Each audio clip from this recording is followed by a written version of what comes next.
Well, good afternoon, everybody, and welcome to our internship completion ceremony.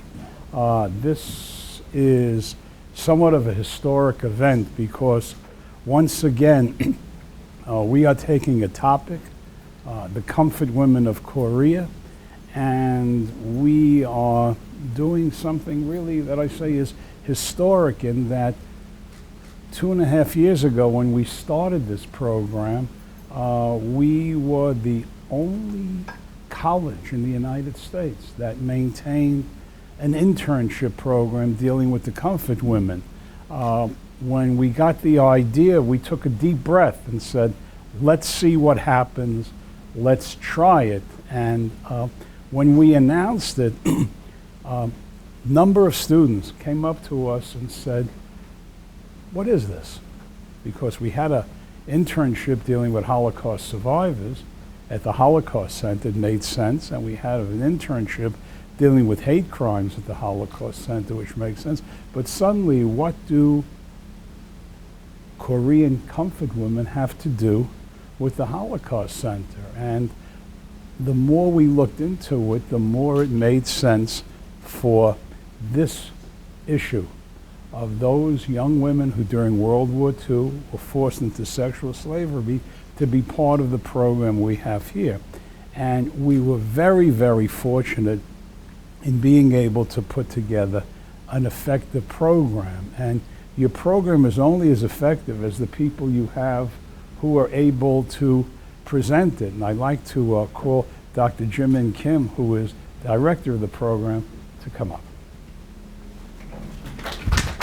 Thank you for coming. Thank you for coming and your support.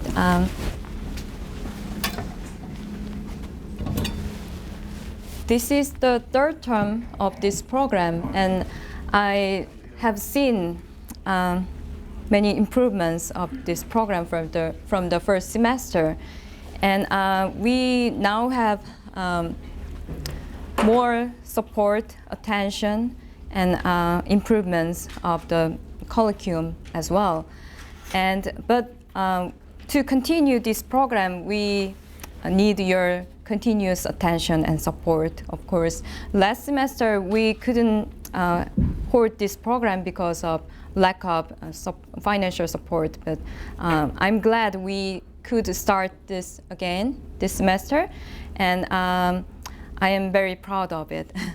And I like to thank comfort women survivors that we interviewed with. They are very brave and very strong, and I like to thank them not to give up, to continue their call for their cause. Because despite of all the sufferings they experienced, the Japanese government has not recognized its responsibility for the comfort women system, and they have not given any official apology or compensation to the comfort women survivors.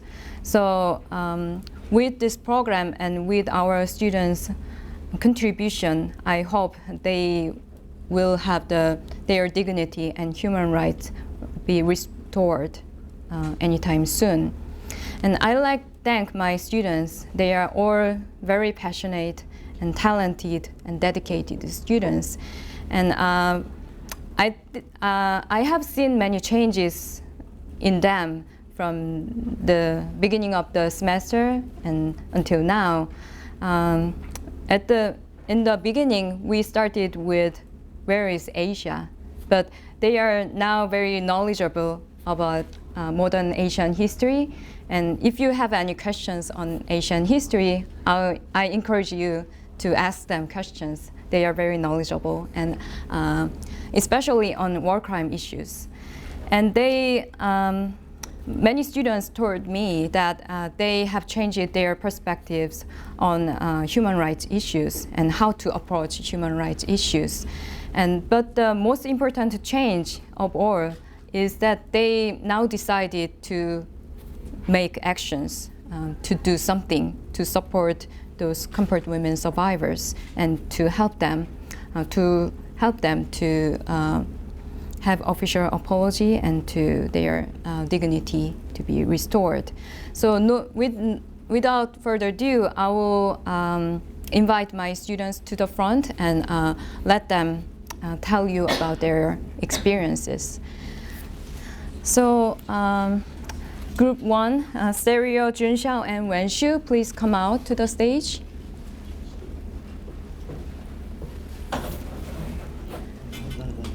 Our students interviewed with 3 compared women and in 3 groups. So Jun Xiao, Sterio, and Wenshu are Group 1. And first, I will show you the video, part of our interview, their interview with Mrs. Yu.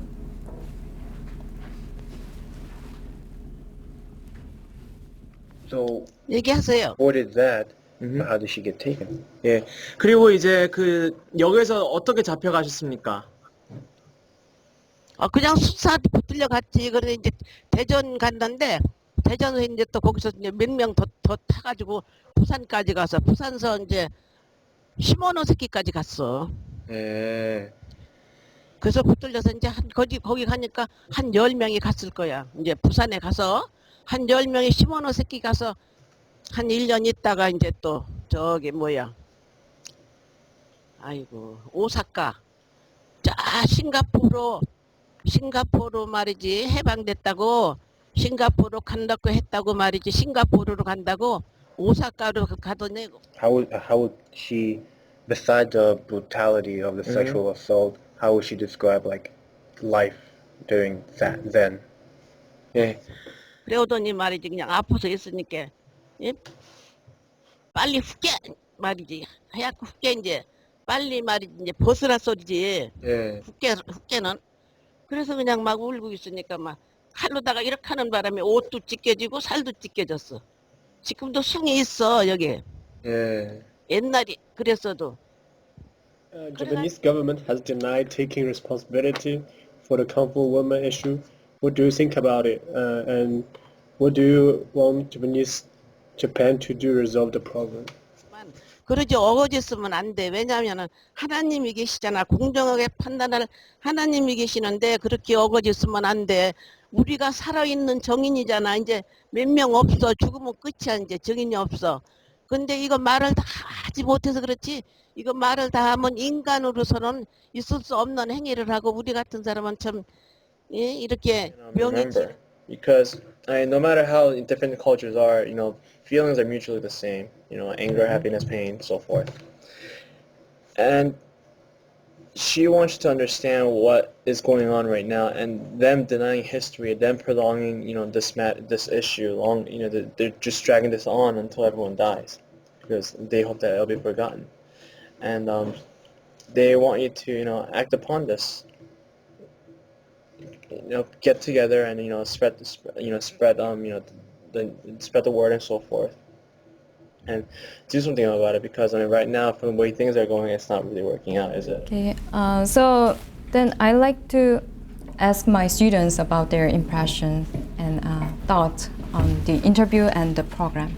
Jun Xiao, what was the most important and impressive thing from the program? I think of the interview. You speak a little louder, please. Sorry. I think it was the interview. It's very impressive. I feel so bad when I listen to that story like that. Stereo? I think the part when the translator actually translated what she said, when like different cultures, we can still understand each other though, because we all have the same emotion. And I kind of connected with her through that. Wenshu, what was the most impressive thing from I that? think I know what is a comfort women. Like before I come to the program, I didn't know what is comfort women, and now I know. Actually, it's a translation from Japanese name, Inanfu, I think, and means prostitutes. And I know more knowledge about comfort women and what happens to them. Thank you. As a individual project, Sterio wrote a poem dedicated to Mrs. Yu. Sterio, could you read your poem? The name of the poem is Maiden. I once was a maiden, but that soon began fading. For once I was born under the sun, so close its rays could burn. A sun city could not protect its flowers from the rays of the sun. One by one they were picked and taken from their homeland. They placed us on ships and sent us to where our virtues would slip. For now we would be marked by their experiences, and no longer could we be called maidens and princesses. But there comes a time when the sun must fall from the sky, and we can open up our eyes to live our lives in the dark of night until we can show our might. Thank you. So, Sterio, could you explain your poem and what inspired you? Well, there are some references to my actual interviewer. Like, I put Asan City in the poem, which is actually the city she's from. And I use a lot of symbolic terms for the Japanese Empire because you keep seeing the repetition of the word the sun. And the last verse of the poem I think is the most important because we live in the dark until we can show our might, because for years these women kept the secret to themselves until they reached that sort of age where they felt comfortable with what happened and they wanted to show the world what actually happened to them and not forget. So that's what I kind of took from the interview and put in the poem. Okay. Thank you. Okay, please.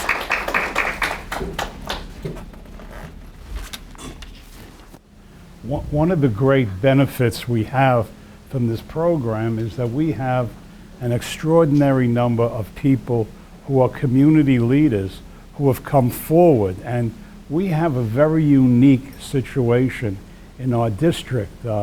And I'd like to introduce Assemblyman Ron Kim. The last time I introduced him, I called it Assemblyman/Professor Ron Kim because he was here when we had our first Comfort Women internship, and the reason I had him here is that he had traveled to Korea and went to the House of Sharing and met with these women and spoke about it, and he has always given us her support. And I'd like you, Assemblyman Kim, please.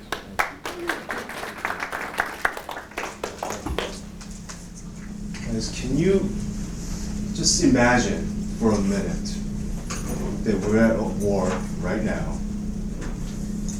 You're kidnapped, your mom's kidnapped, your sister, your cousins are kidnapped, and all sorts of horrible things are being done to you. Imagine for a minute you survive, and the country who violated you refuses to accept the atrocities that they caused. How does that make you feel? How does that make you feel? Frustrated and angry? And you guys have, through this program, experienced that feeling. And it's a very unique feeling that can't be taught in a textbook. Or it can't be taught. It can be taught by someone telling you what that history was. So this is why the Holocaust Center, Dr. Fluke, Case, have put this program together so you guys can be the ambassadors for not only this, for any other inhumane part of our history that must not be forgotten. So it's so important for you to continue to remember this. And today I just want to ask you one thing. After you're done today, when you're on your way back to your classroom or go back home, just talk about the Comfort Woman. Just doesn't matter. It could be your friend, it could be your family, it could be anyone. Just tell one person who you haven't shared your story with, and that will start a whole other conversation and educate a whole different community. So that's the importance of what we're doing today. So making sure that these stories are not gonna disappear. They will be part of our history. We acknowledge what we've done wrong so we can move forward together. So I want to again thank the program and thank the professor. I know she was a lot bigger last time I saw her.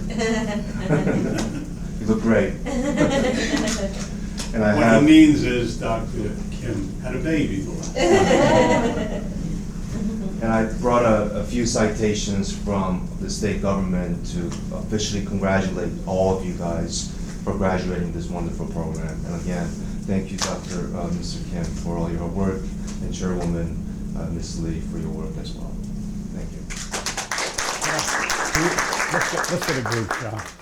One thing I'd like to, we like you people to walk out with just more than memories. So what we want to do is the interns come forward. We'd like to have a group photograph with the interns here, and we will see to it that each of the intern gets a copy of this. So will the interns please come forward? So now group two. Group two is Denise, Soha, and Anna. But I'll like to show the video first and then invite the students to the front.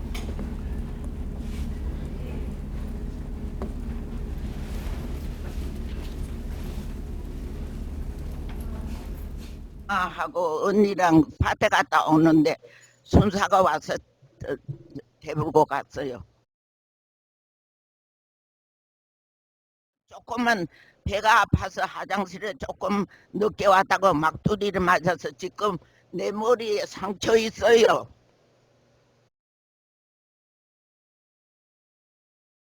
근데 다 죽고 엄마 아빠도 없고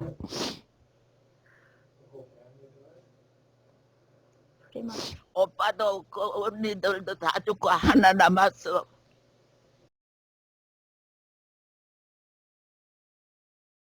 일본 정부가 자기 잘못을 생각하고 사죄하고 배상을 해야 돼요.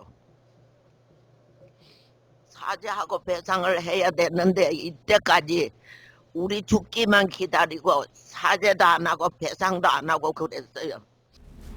Hyun Ji, Denise, and Soha, please come to the front.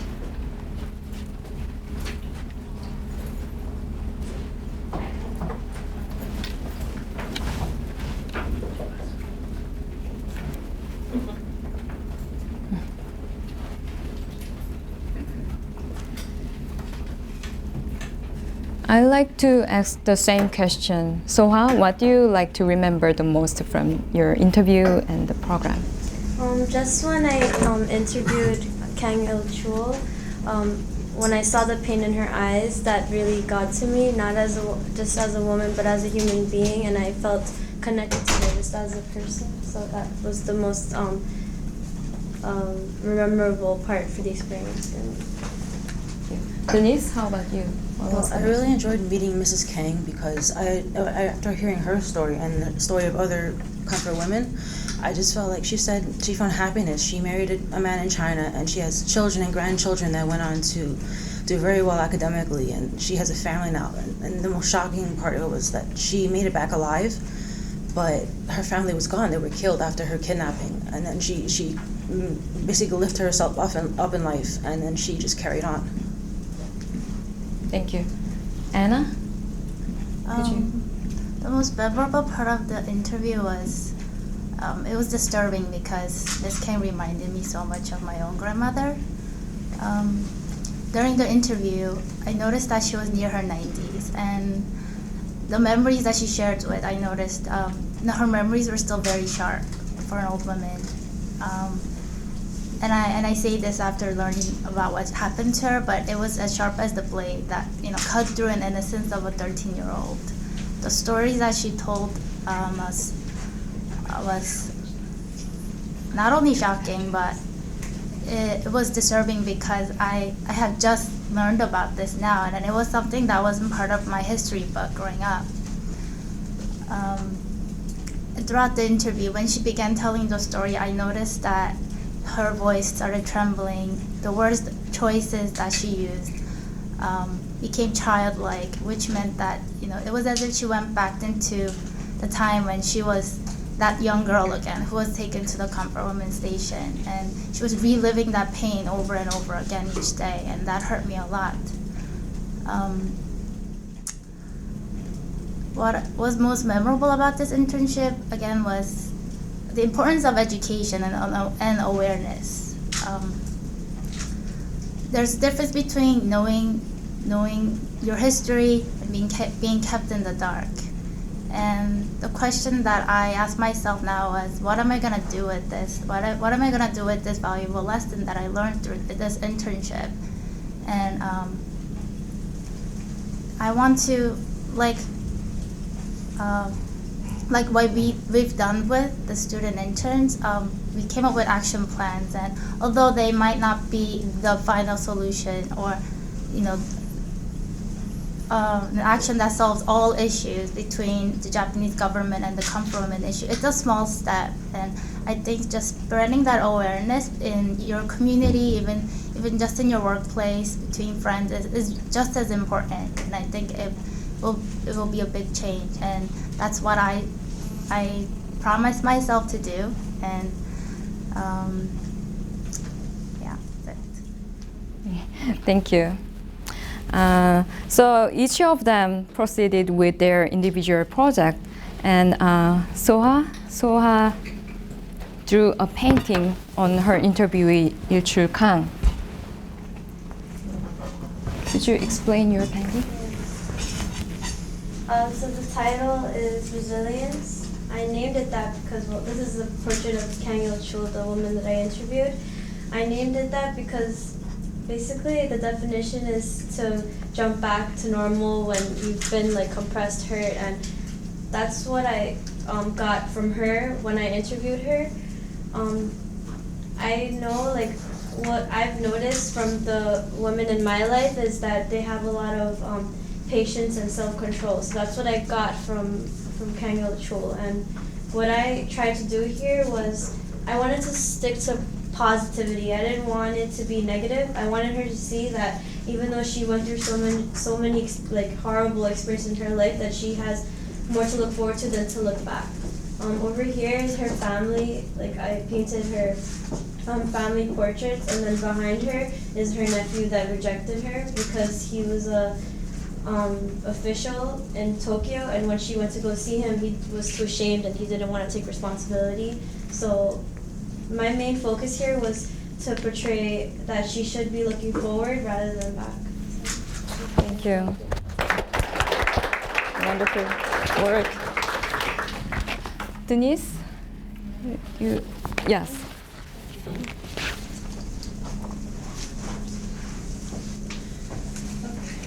So this is called, I've named it The Truth. Denise.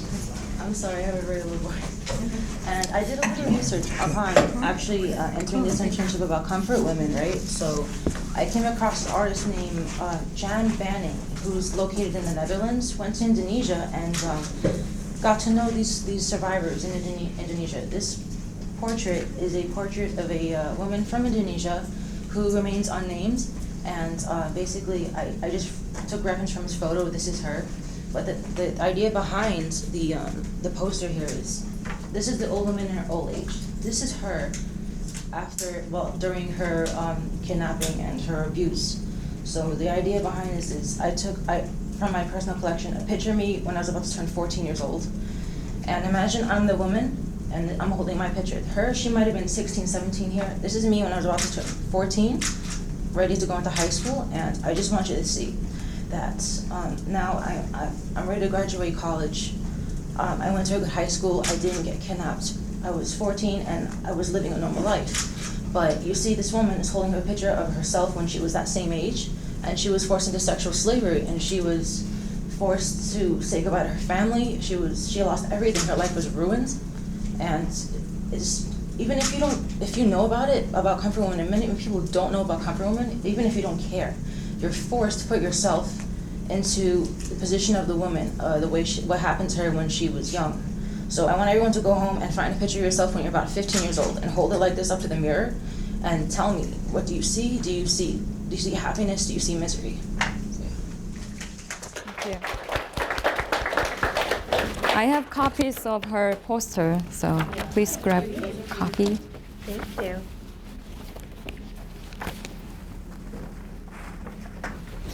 Anna, please come forward, and this is her poster. So for my action plan, I created a political poster. I created a political poster. The title is Comfort Women. The woman behind the tape is actually someone that I just found on the internet. I put on the search bar popular Korean celebrity, and I just chose this from it. The reason for that was I just wanted to keep it random, anonymous, meaning this could happen to anyone. I put the tape over her eyes because, and her mouth as well, it's hidden to kind of symbolize the lack of awareness that's in the society of comfort women issue, and how the victim's voice is not being heard. So I covered her mouth because of that. The reason why the page is ripped, that effect is added there because this comfort women issue was not part of the history textbooks that I grew up with. It's not in the book. And so I just kind of wanted to emphasize that point. It's not only about what you read about and see, like from what the society is telling you, teaching you, and what's on the books. You have to see the truth that's underneath. The picture on the bottom is a Korean comfort women statue placed in front of the Japanese embassy in Korea. I chose this picture because the rain effect made it look like she was kind of crying, to kind of symbolize nothing is really being done, although statue is there. It's very stagnant. And I included a picture that has all the faces of the comfort women survivors that are in the House of Sharing. And the quote on the bottom is from the interview with Ms. Kang. But all they do is wait for us to die. This is what she has said when I told her, what do you want to say to the Japanese government? She said that she wants to be sincerely apologize. The victims need to be compensated. But the attitude of the Japanese government is, it just seems like all they're doing is they're waiting for us to die. And that phrase has been haunting me ever since. So I included it in there as well. That's it. Thank you. Here are copies of her poster. Thank you, Soha, Tumis, and Anna.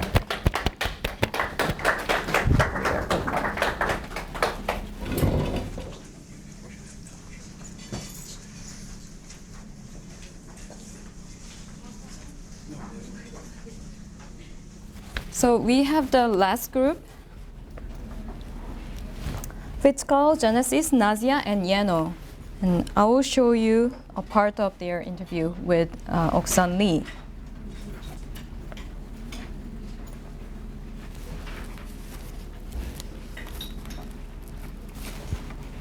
저도 15살에 일본 사람한테 강제로 끌려가갖고 칼 맞고 매 맞고 피도 많이 흘리고 살았어요.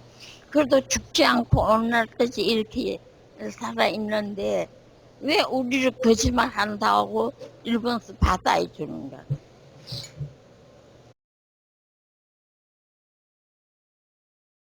나는 거기에 갔어. 눈도 둘 다 잊어버리고 귀도 둘 다 잊어버리고 이빨도 다 빠져 맞았어. 응? 이렇게 다리를 저르고 여기 얼핏에 만증창이 되어 왔는데 이젠 그래도 죽지 않고 살아있어 지금. 그런데 왜 상기까지도 우리를 거짓말을 한다고 일본에서는. 응? 아베는 끝까지 할머니들 응? 배상 안 해준다고 했지. 그러니까 우리를 배상했으면 우리가 15살 순정을 맹근해줄 수 있어? 그렇다고 해서 할머니들 다 죽은 다음에도 이 문제 해결 안 할까?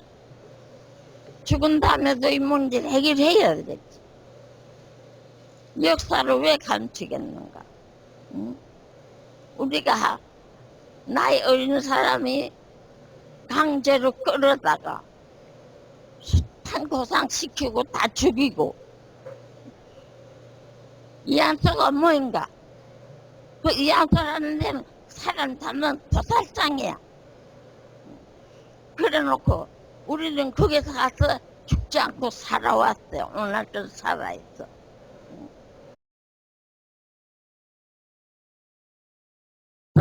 I want her to know that when I found out about comfort women last semester, I asked my history professor that how come he didn't tell me, he didn't teach me anything about this, because he covered the material.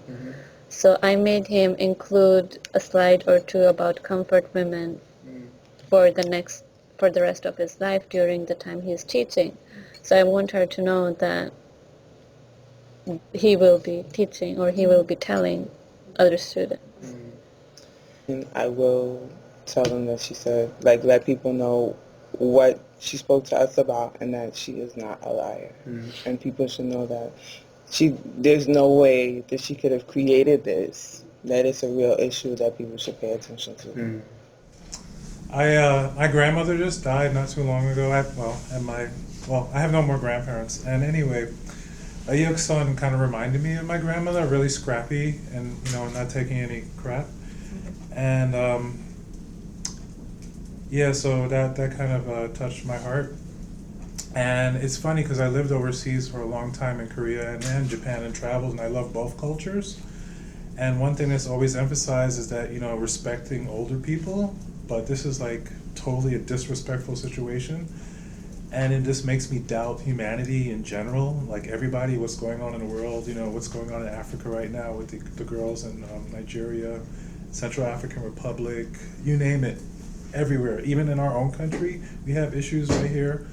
And as an American, I grew up kind of feeling displaced for that. I mean, my parents are not American, but the history in this country of African Americans, I could go on. And so this is just like a continuation of, inhumanity, people just treating each other badly. So I think the only hope for us is that people do speak out when, injustices happen, and that these grandmothers, survived and then came out. And the thing too, I also learned is that, there's this concept of saving face, that, you don't want to tell people, air your dirty laundry about anything that happened, you try to keep it in-house. But these women are brave enough, Iok-sun Harmony is brave enough, to tell her story. And I don't even know what to do with that. It's like, it's just going to be with me forever, until I die, I guess. And it inspired me to do two things. First thing that we did is that we had an Asian festival day here at one point, and a bunch of us went to the festival to talk to people about our internship. So that was kind of our first action, and we wanted to do something immediately. The second thing is that there was a festival called Japan Day on Mother's Day, at the same day on Mother's Day on Sunday. And I went on my own, for my own action, to go there and give out literature about the comfort women. And I did that, and it wasn't any big deal. No one said anything to me, really. Even though there was a park official that came up to me, she just took my flyer to see what I was doing, and some of the organizers of the event. And I talked to people, a few people, and only one Japanese person, I think she was a volunteer, and she said she really didn't know anything about the issue because that was not her generation, but she appreciated me talking to her. And I feel like for me, because I actually have a love of Japanese culture, this is like just a very horrible thing that the government officially should try to resolve, and they're just making things worse between the two countries. And I just hope that if Japanese people themselves are educated, then that will happen even faster. Politicians will have to listen to the people, and that's why I imagine that the issues with the textbooks, where they're trying to hide the history and not let their own people know what happened, that's obscuring everything and making this issue drag out. The other thing I thought to myself is that the fact that these women are just standing up for themselves, they don't have to wait for the Japanese government to do anything, because it seems like they're not going to do anything, and I'd hate for anybody to hold their breath and say, oh, these guys haven't done anything, and all the grandmothers passed. But the fact that they're standing up for themselves, standing up as human beings, that is their dignity. I don't know what else to say about that. Thank you. Genesis? I think that one thing that really stuck out to me in the interview was most comfort women, they want an apology and they want to be compensated. And I didn't really understand that. All of you can come here and can strike me in the face and then say, oh, I'm sorry, and then give me money. to just apologize, but that's not, to me, that's not really anything to me. Like, you can apologize 100 times and say I'm sorry and compensate me, but that's not enough for me. And I think that in this interview and with Lee Oki-san and everybody else, I think that we all learned that we must do more than that, and we must educate each other. And just like you said before, that we must tell our history teachers to put that in their curriculum, even though it may not be in there, or at least mention it. I think that that is a little bit more than what we can do. And that just an I'm sorry isn't necessarily good enough, and not just compensating other people is good enough either, that we must do more, we must tell each other and educate each other and just create self-awareness. What I took from the internship, after the interview, I got more emotionally attached to the survivors because I learned about them, but I was able to listen to Miss Lee Sung. And the thing that I always remember is that she said, I'm not a liar, because if I'm a liar, why are my teeth gone and why do I have scars? And that showed me two things, that is something that she thinks about, and the fact that the government is denying it and calling her a liar, and she's even defending herself that I'm not lying. And that was what I remember from her, and it really made me more active about it, and it made me very emotionally attached to the things I learned, and that's what I took away when we started finishing internship. Thank you. Nazia, can you tell us about your thoughts and your project article? I'm very amazed at how these women in this old age have the courage to come out and fight for their rights. I really look up to them. And I think we should all learn something from that. I personally do. And yes, that's the message that I have for other people. I wrote an article which is about fact and my feelings. So a lot of time people think that community colleges are not good enough compared to the four-year colleges, which is not true, because 20% of the PhD students do come from community colleges. So there is a lot of talent in here, which I hope many of us believe too. So I learned, I was here for the Holocaust internship, and then I learned about Comfort Women, which is also called the Asian Social Justice Internship, and I had the opportunity to have my article published here in school. So I wrote about the Comfort Women, how they were kidnapped or tricked, or they were told that they would be able to work in factories or could join schools, but it was all a trick. They lived a life which is a nightmare. And when they got back, it took them 50 years to come out and tell the world that what happened to them. And when they told the world, we didn't do anything. We still don't do anything. We don't have anything in our textbook. We don't like to talk about it. And when they did sue the Japanese government of that time, and I do have a quote for that. I quote, "There was no such thing as comfort women, but whoever it happened to, we are sorry. This hunts me down. This is a nightmare for me. I cannot believe that we live in the 21st century and we still act like this. There should be a difference between humans and non-humans." And I hope that these comfort women can get their justice. All they want is an apology, a sincere apology. That's the least thing that we, or the Japanese humans, the government, someone can do. And to educate other people about it, that's my personal goal. Thank you. Her article was published on May issue of college newspaper, Queensborough Communique. So you can grab a copy of the newspaper all around the campus, and I have some copies here. Thank you. Thank you, Nazia, Yeno, Genesis, and Fitzcarl. And Yeno, could you, as a group project, they created Comfort Women Awareness Facebook group and a website. So Yeno will explain about it. What we did was all of the work that you saw here today, the art, what we learned. We have a Facebook page that you can like, and inside of it we have we update with articles like current media about the Comfort Woman and a lot of the things that we learned.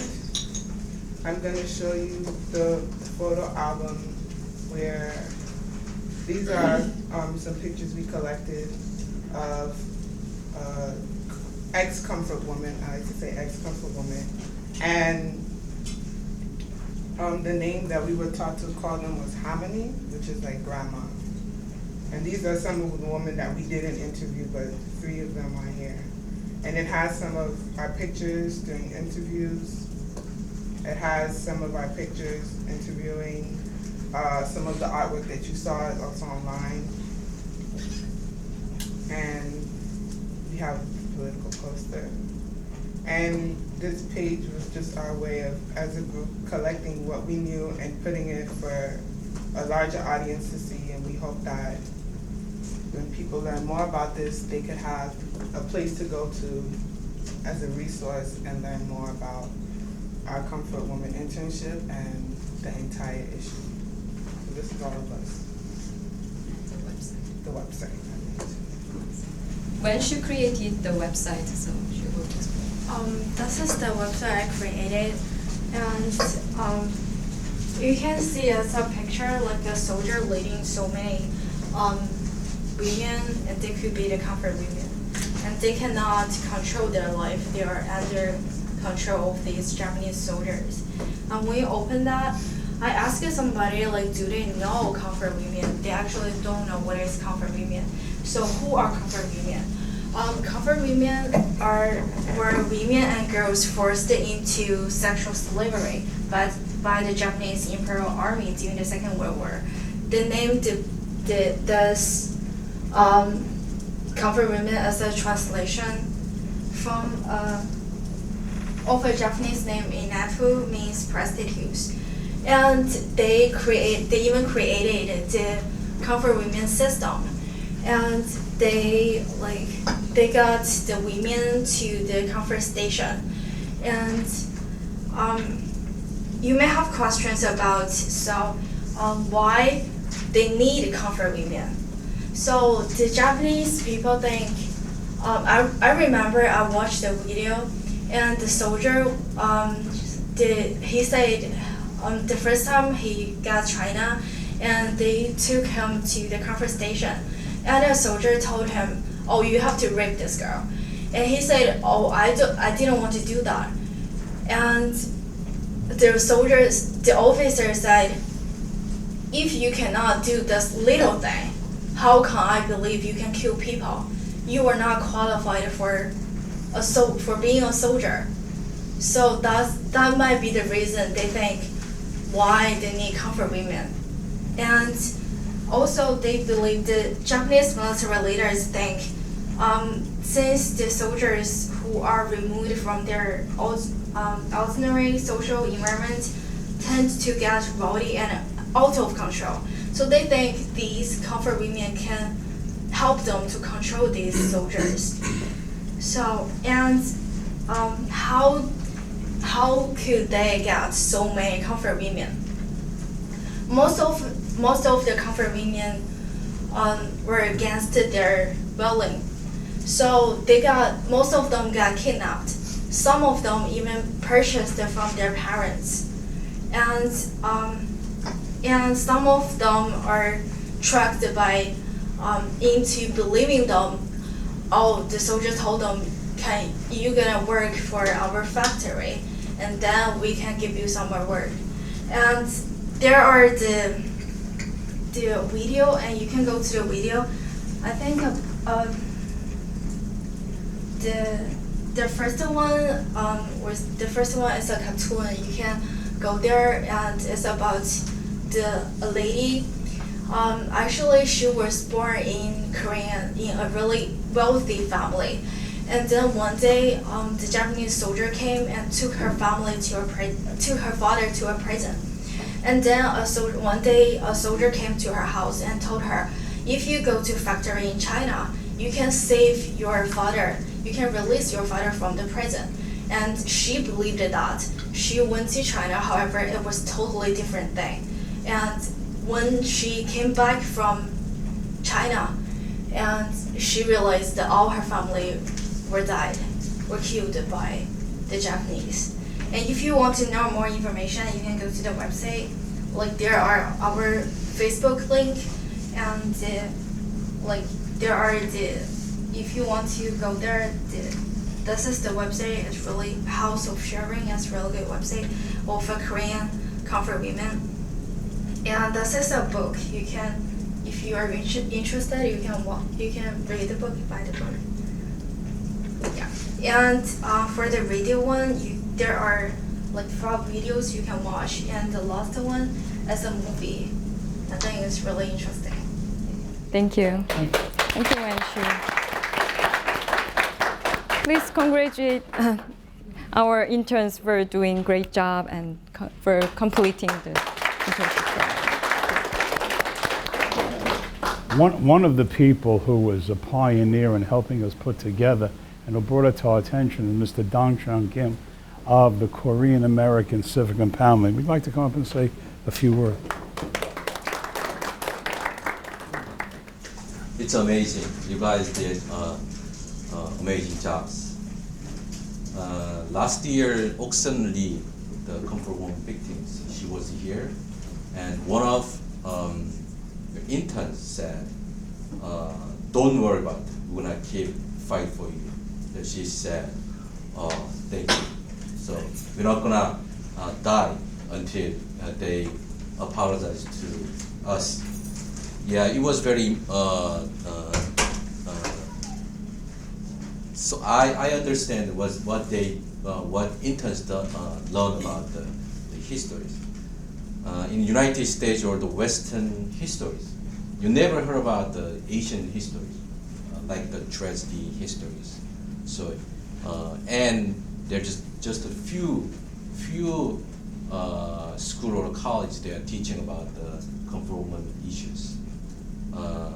So it's not easy to support these programs, but we're gonna keep support these programs.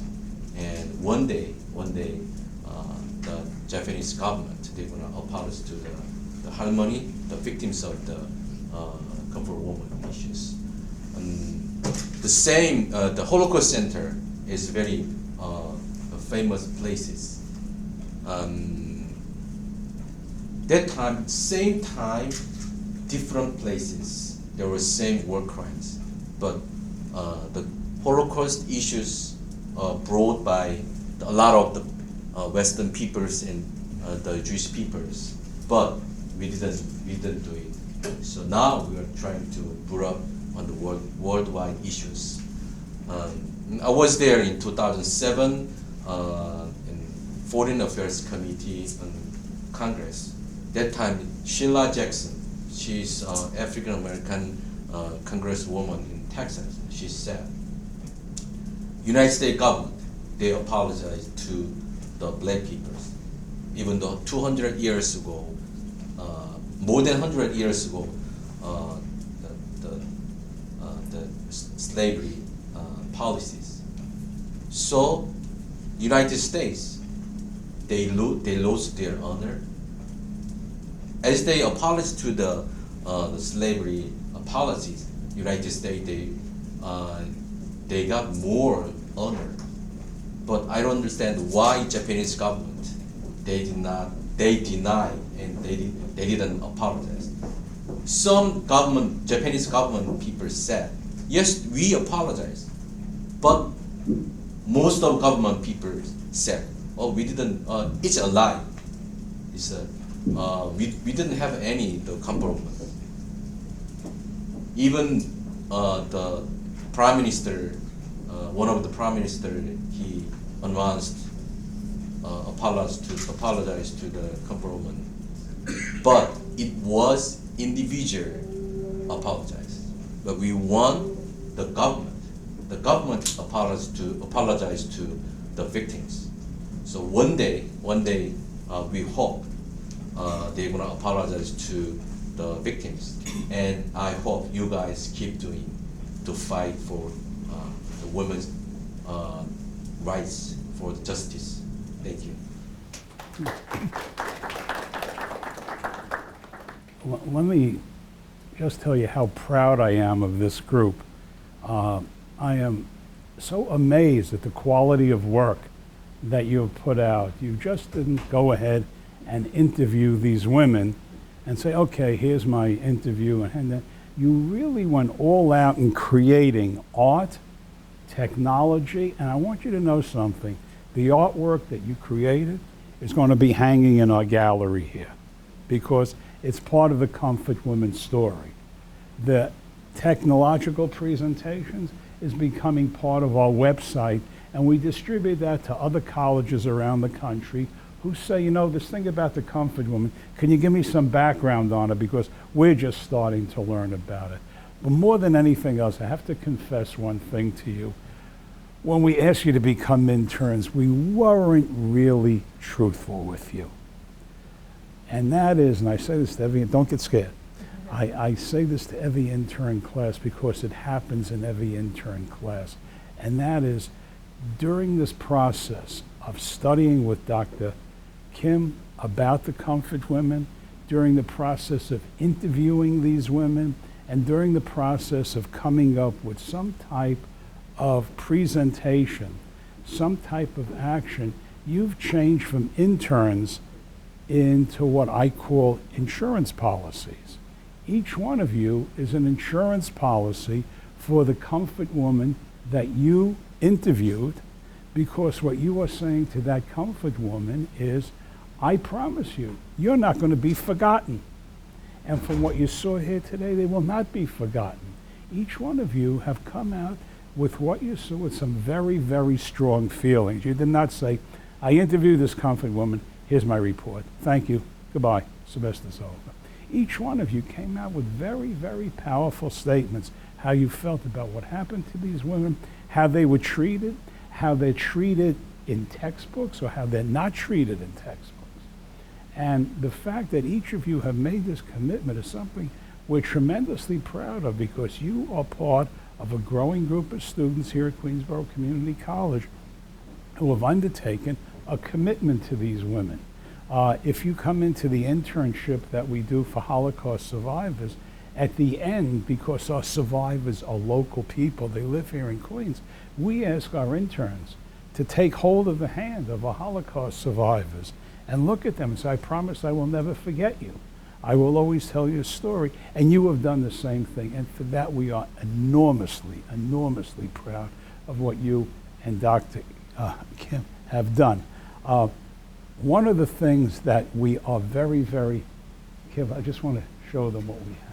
One of the things that we do is not just say to you, thank you for the internship, and we will mail you your stipend, and that's it. One of the things we want to recognize you. So each one of you here will be getting a citation from the Holocaust Center indicating that you completed the Asian Social Justice Program. However, as I said before, you saw Assemblyman Kim.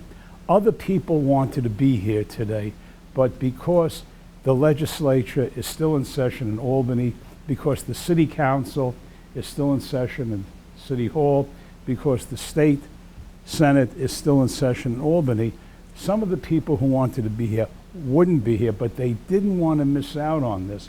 So, for example, each one of you will be getting from the New York State Assembly a citation from Assemblyman Ron Kim. Each one of you will be getting a citation from State Senator Toby Stavisky. And each one of you will be getting, as I said, one from Assemblyman Kim. All of them.